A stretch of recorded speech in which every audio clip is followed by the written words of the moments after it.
Привет. Как я могу помочь тебе сегодня? Скажи, пожалуйста, про 10 великих таджикский и персидский ученый. Конечно, вот список из 10 великих таджикских и персидских ученых, которые внесли значительный вклад в науку, философию и культуру.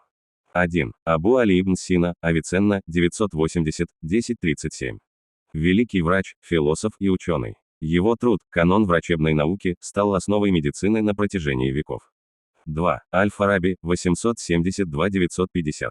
Философ, математик и ученый, известный как «второй учитель» после Аристотеля. Работал в области логики, музыки и политической философии. 3. Амар Хайям, 1048-1131. Поэт, математик и астроном. Известен своими рубаи, а также вкладом в алгебру и календарную реформу.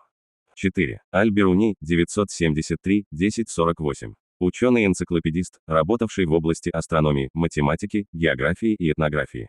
Его труд «Индия» – один из первых примеров сравнительного изучения культур. 5. Абу Райхан аль-Хорезми, 780-850. Математик, астроном и географ. Считается основателем алгебры, а его труды повлияли на развитие науки в Европе. 6. Насир ад-Дин ат-Туси, 1201-1274. Астроном, математик и философ. Основал Марагинскую обсерваторию и внес вклад в развитие тригонометрии. 7. Абу Хафез Сугради, X век. Известный астроном и математик, работавший в области геометрии и астрономических наблюдений. 8. Абу Махмуд Худжанди, 940-1000. Математик и астроном, известный своими работами по астрономическим инструментам и теоремам в геометрии. 9. Абуль Вафа аль-Бузджани, 940-998. Математик и астроном, внесший вклад в развитие тригонометрии и сферической геометрии.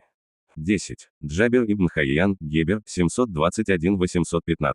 Химик и алхимик, считающийся одним из основателей современной химии. Его работы повлияли на развитие науки в Европе. Эти ученые не только внесли вклад в науку, но и сохранили и развили знания античности, передав их последующим поколениям. Их наследие до сих пор изучается и ценится во всем мире.